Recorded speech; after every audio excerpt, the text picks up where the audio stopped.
Hello world, Keon Shy Guy here, ready with another review.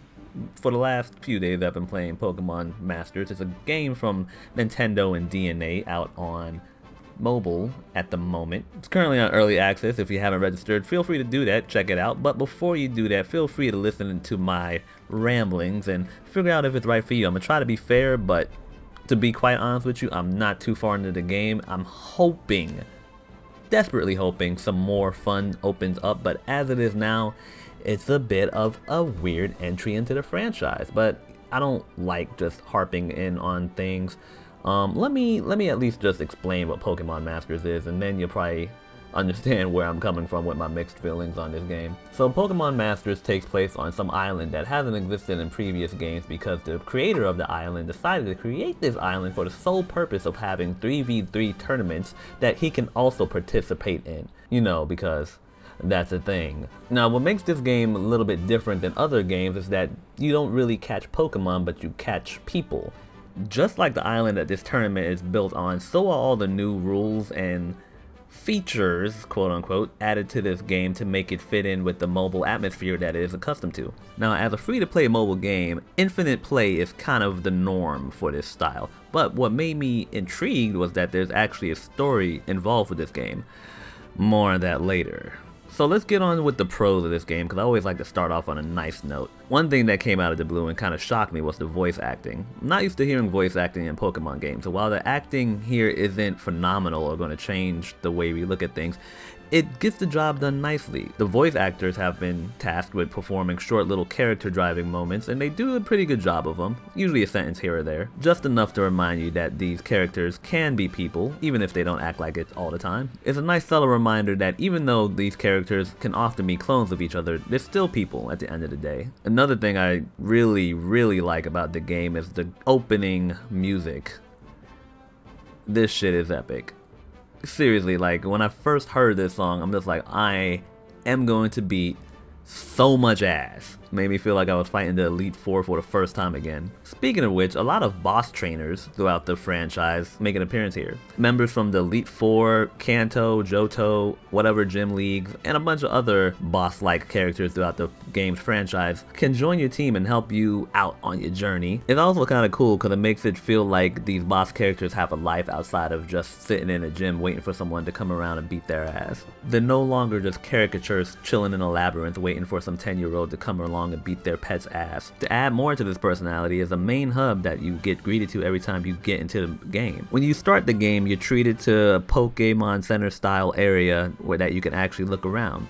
It's populated with random NPCs that you could chat with and sometimes get items from. I particularly like the dread-headed youngster, and I'm kind of pissed off that I can't look like him. Look at that shirt. Another thing that definitely helps these characters pop out is the art style. Rather than go with the weird shading of Pokemon Go, they decided to stick with the more cartoonish-like look of the 3DS games. It helps sell the more anime style that they were going for and brings the characters to life in their limited but pretty effective animation. The limited animation though is not actually a knock, it's a plus for them. Limits are the backstone of creativity, and finding out how to effectively get around these limits while still respecting them is always interesting to see. Personally, I'm okay with the lack of animations because what animations they did add help flesh out the world even more. It's cool because even during some of the story cutscenes, you could see ambient Pokemon just doing Pokemon things in the background. The background people in the cutscenes are also pretty well animated. Now, as I said earlier, the game is very story driven. At first, I wasn't sure what exactly I was getting into as I was tapping missions. I quickly realized, however, that these are labeled. For some reason, I didn't catch it earlier, but you know exactly what you're getting into when you tap it, so expectations are kept under control throughout the game. Unfortunately, this is where I gotta start being a little bit critical, but everything I say here is with love, and I do hope to see these issues go to the wayside at some point in the future. Right off the bat, my biggest issue is actually an issue that's still a thing in a lot of JRPGs. This tutorial. Now, as I mentioned earlier, I'm barely into chapter 3, but I'm talking with my cousin and he says the tutorial does not end until chapter 10. What the hell?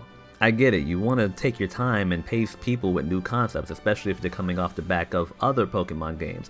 This game does not work like other Pokemon games, by the way. That should be a given considering its format, but in case you were confused on that, no. No. So while you're doing those 10 hours of customization, you'll be doing it with a very bland character that you created. The customization options at the beginning are dull. Again, don't know if they open up later on, but for the love of God, I hope they do, because I look like a black dude with straight hair and it's just weird. I don't like it at all. Again, I wish I looked like this kid. There's also a lot of pauses in the story mode. It's weird because they give you an auto mode to skip through cutscenes. There's also a lot of weird decisions on how to do story mode. One of the things I take issue with is during story sequences, they'll ask you a question. You'll usually have 2 replies. For some reason though, both replies are basically the same thing, even when they're not. Very rarely will tapping a reply actually get you different outcomes. For the most part, they're just there to stop conversation. Why they added this is beyond me. Now, if you're at home thinking, hey man, that's a nitpick, you ain't gotta pick on that. Here's the thing, I like small details. I'm very detail oriented. When I see a small detail I like I did with the ambient Pokemon, I'll praise it. When I see a small detail I don't like I did with these weird conversation stoppers, I'll point it out. One bizarre issue I did have with the game was the amount of extra data that I needed to download. Now I know a lot of game apps have a small store size and then backload a bunch of data once they're on your device. This is common practice, although it'd be nice if they let you know it more blatantly in the store, because I was not expecting to download another 590 megabytes before I was allowed to play the game. Also, during this process, my phone did restart on me, but my phone is acting kind of stupid, so I won't blame Nintendo entirely for that. That being said, people on Facebook advertisements have been saying that they're having a hard time getting the app open. There are reviews on the game store page that express this experience as well. Fortunately, I'm tech savvy and I was able to figure the issue out, but I do kind of fear for people out there who aren't as tech savvy. Pro tip for anyone out there who's having trouble with this game, make sure you clear your cache within the game app. Just do it if you're having any problems. If you're caught in a restart error like I got caught in, here's a pro tip. Clear the cache out within the game before starting the app. Yeah, you could clear it out outside the game, but it's probably easier to do so within the game. More frustrating though, even after this 590 megabyte download, I was still asked to download a couple more megabytes of data. One was 101 megabytes and another download session was 4 megabytes. Not entirely sure what these were for, but I figured I'd bring them up. The last nitpick I'm gonna give is just the body posture during these cutscenes. I'm gonna pick on it because they decided to show the entirety of the body, which isn't bad, but you'll notice that a lot of JRPGs cut this out because it's boring to look at an entire body that's not doing anything. Yeah, there are moments where people are animated and whatnot, and it does kind of bring you into the conversation, but everybody's just kind of standing weird with their heads facing one way and shoulders and hips facing another. I don't feel like they're comfortable in any way, shape, or form. But that's pretty much it for the outright negative things. Again, they're not major, and I do believe DNA can fix them, but as they are now, it's a little Now here's the things I'm mixed about, but I do strongly believe that DNA could fix them if they think they're problems. If not, then they'll just remain in the game. The first thing I'm mixed on is the special moves. In a battle, moves are released after a certain charge has been built up. Think Final Fantasy VII or any other timer-based, turn-based RPG. Once you do enough moves, you get the option to do a sync move, which is usually more powerful, hits all the enemies, and looks really flashy. Now, the first time this happened, it looked kind of epic. You see a beam of green light come out of the sky because you're doing a tutorial and it's like, wow, that's sweet. And then you do it again and you see a beam of yellow light come out of the sky and it's the same animation over and over again. It's fun at first, but it loses its flair very quickly. Hopefully some differentiation can be brought upon these moves to add some personality to them. One weird thing I noticed is that you can't really sync your account with Google or Facebook.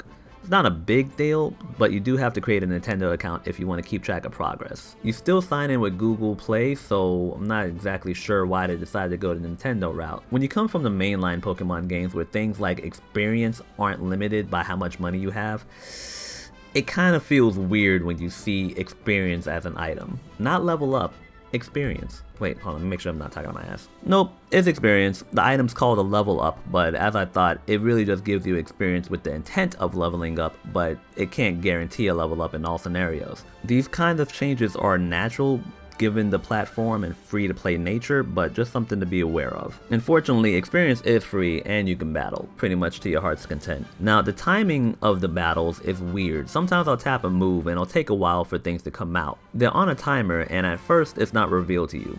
I was going through the options and I managed to see the timer, and this definitely helped battles out. Why this option is turned off by default is beyond me. The game embraces the hell out of clone characters. It's weird to see multiple professors standing right next to each other that look exactly alike, but it's nice to see that the game and this franchise still isn't taking itself too seriously. Although some seriousness would be appreciated. I remember back in Pokemon Blue when Team Rocket actually killed a Pokemon. The villains since then have just been cartoonish. Now, last but not least, the Danphy in the room. This game does have an autoplay and I'm not entirely sure why it's there. I went a good while without using it, but today before recording I'm just like, hey, let me experiment with this.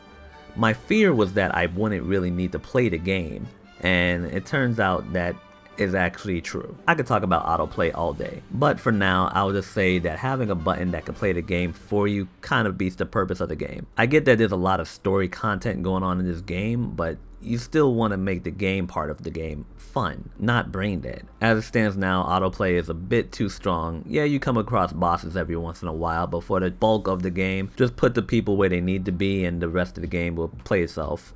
But yeah folks, those are my thoughts so far in the game. I'm gonna keep playing this game, hopefully gather more pictures and thoughts as I go through it. But if there's anything you'd like to add or like to see me review, feel free to suggest something in the comments. Don't forget to like and subscribe, and I'll try to put out some more videos this week. Also, as always, I stream on Twitch every Friday, Saturday, and Sunday, 6 to 8 p.m. And if something's gonna go down, I will let y'all know via Instagram. Thank you for watching. See y'all next time.